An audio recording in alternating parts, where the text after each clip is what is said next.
주님께서 여러분과 함께 또한 사제의 영과 함께 마테오가 전한 거룩한 복음입니다. 주님 영광 받으소서. 그 무렵 세례자 요한이 나타나 유다 광야에서 이렇게 선포하였다. 회개하여 하늘나라가 가까이 왔다. 요한은 이사야 예언자가 말한 바로 그 사람이다. 이사야는 이렇게 말하였다. 광야에서 외치는 이의 소리, 너희는 주님의 길을 마련하여라. 그분의 길을 곱게 내어라. 요한은 낙타 털로 된 옷을 입고 허리에 가죽띠를 둘렀다. 그의 음식은 메뚜기와 들꿀이었다. 그때 예루살렘과 온 유다와 요단 부근 지방의 모든 사람이 그에게 나아 자기 죄를 고백하며 요단 강에서 그에게 세례를 받았다.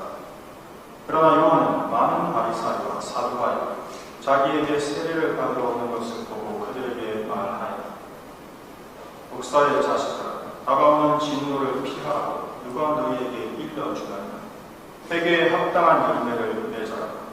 그리고 우리는 아브라함을 조상으로 모시고 있다고 말할 생각이나 하지 마라. 내가 너희에게 말하노니 하나님께서는 이 돌들로도 아브라함의 자녀들을 만드실 수 있다. 도끼가 이미 나무 뿌리에 닿아있다. 좋은 열매를 맺지 않는 나무는 모두 찍혀서 불 속에 던져진다. 나는 너희를 회개시키려고 물로 세례를 준다. 그러나 내 뒤에 오시는 분은 나보다 더 큰 능력을 지니신 분이시다. 나는 그분의 신발을 들고 다닐 체력조차 없다. 그분께서는 너희에게 성령과 물로 세례를 주실 것이다. 또 손에 피를 드시고 당신의 타작 마당을 깨끗이 하시고 알고 끈 곡간에 모아두시고 죽적이는 꺼지지 않는 불에 태워버리실 것이다. 주님의 말씀입니다. 그리스도님 찬양합니다.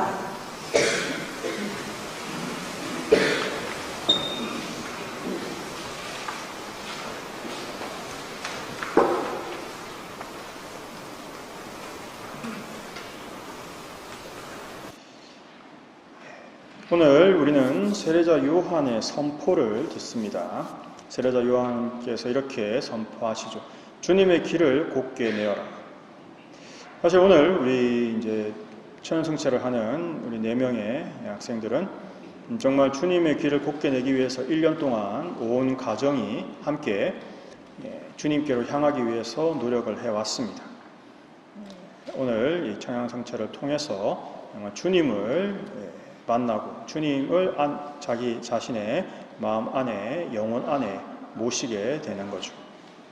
우리도 다시 한번 그 성체의 의미를 마음속에 깊이 새겼으면 좋겠습니다. 그렇게 주님의 길을 곱게 내어라 라고 하면서 예언자의 삶을 사셨던 세례자 요한은 낙타 털옷에 가죽띠를 메고 메뚜기와 들꿀을 입고 먹었다고 합니다. 왜 그렇게 했을까요? 그 이유는 저는 이렇게 생각합니다. 인간의 생산품, 인간의 도움을 받지 않고 오직 하느님의 도움, 하느님 것만을 사용하였다는 거죠. 왜냐하면 그렇기 때문에 인간 세계에 인간으로부터 어떠한 도움도 받지 않기 때문에 인간 세계에 대해서 또 인간에 대해서 바른 말, 즉 정의를 외칠 수 있는 겁니다. 예를 들면 이런 것과 비슷하죠.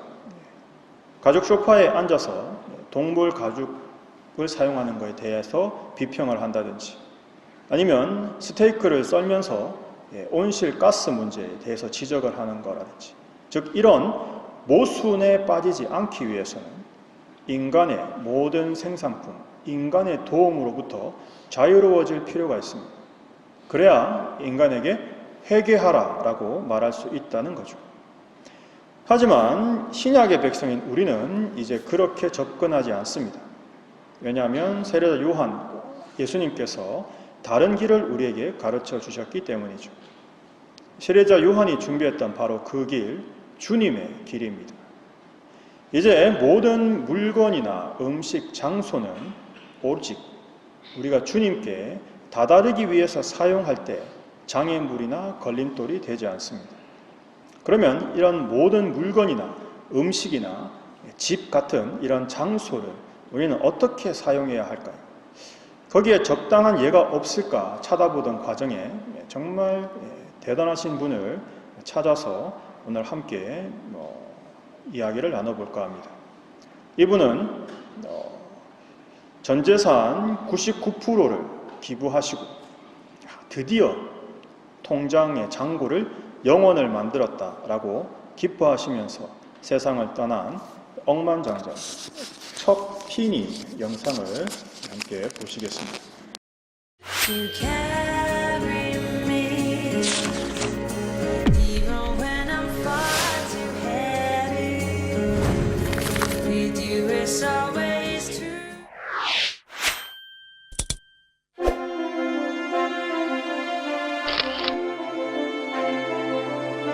You should do with that money if you make your money do what you want.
말 그대로 오른손이 하는 일을 왼손이 모르게 하라는 성경 말씀처럼 사람들에게 철저하게 가명으로 기부를 하다가 결국 나중에는 너무 많이 기부를 하니까 결국 알려지게 됐습니다.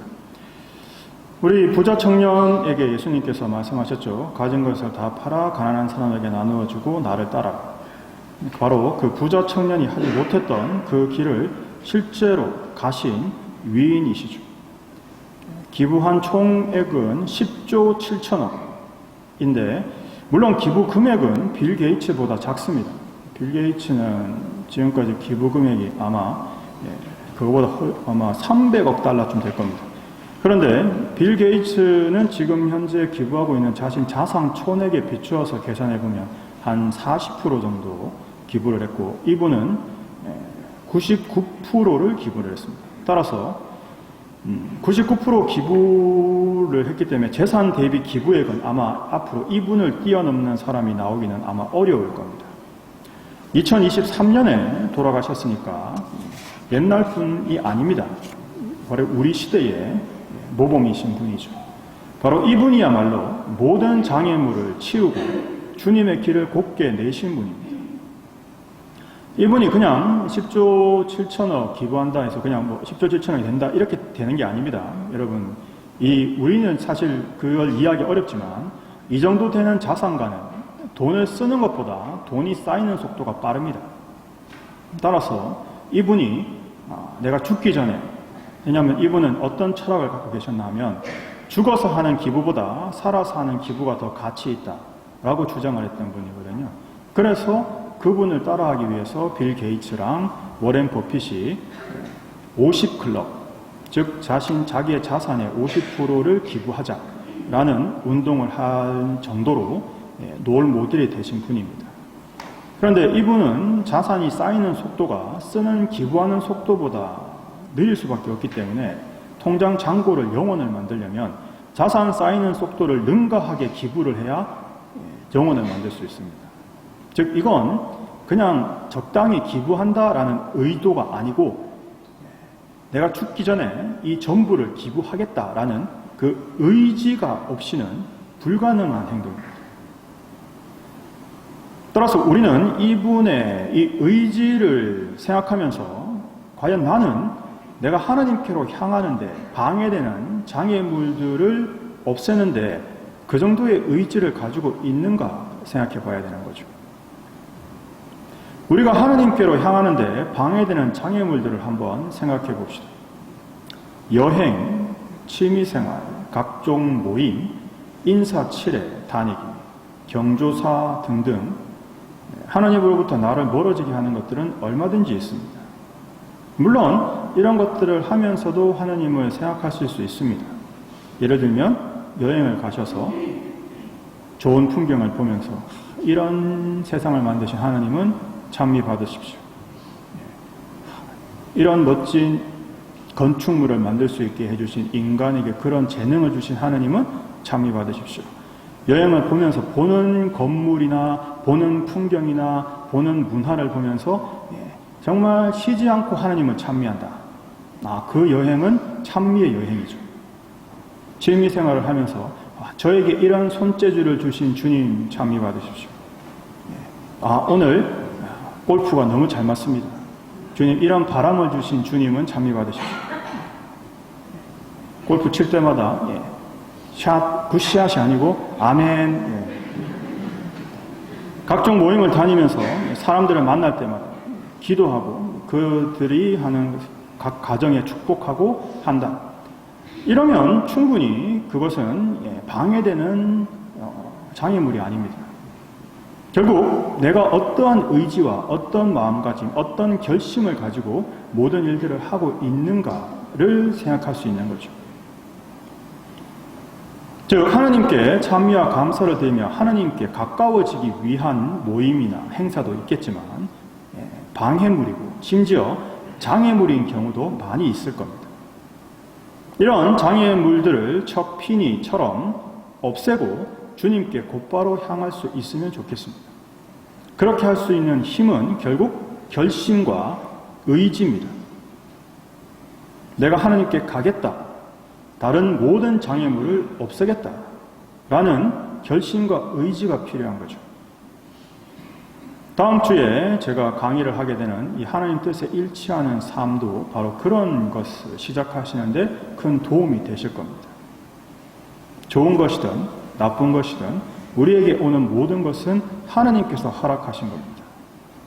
따라서 그걸 내가 인위적으로 바꾸거나 또는 치우려고 하지 않고 오히려 그 안에서 우리에게 요구하시는 하나님의 뜻에 일치하겠다는 결심과 의지죠. 그걸 정말 그 성인들의 여러 가지 삶, 성인들의 예를 들면서 성 알퐁소 리고리 주교님께서는 정말 우리에게 잘 가르쳐주고 계십니다. 꼭 다음 주에 함께 그 강의를 들으셨으면 좋겠습니다. 곧 우리에게 오실 아기 예수님을 생각해 봅시다. 예수님께서 나에게 오십니다. 오늘 우리 체험 성취하는 아이들에게 예수님께서 성체로 오시죠. 방해되는 많은 것들이 있었습니다. 1년 동안 온갖 유혹과 방해 세력을 뿌리치고 우리 친구들이 그런 장애물들을 해치고 넘고 건너서 여기까지 왔죠. 즉 우리도 우리 안에 오실 주님의 길을 방해하는 수많은 방해물들, 장애물들, 쓰레기들, 잡동사니들을 정리해서 주님께서 오시는 길을 마련해야 됩니다. 그것이 우리의 결심이고 그것이 우리의 의지가 되어야 됩니다.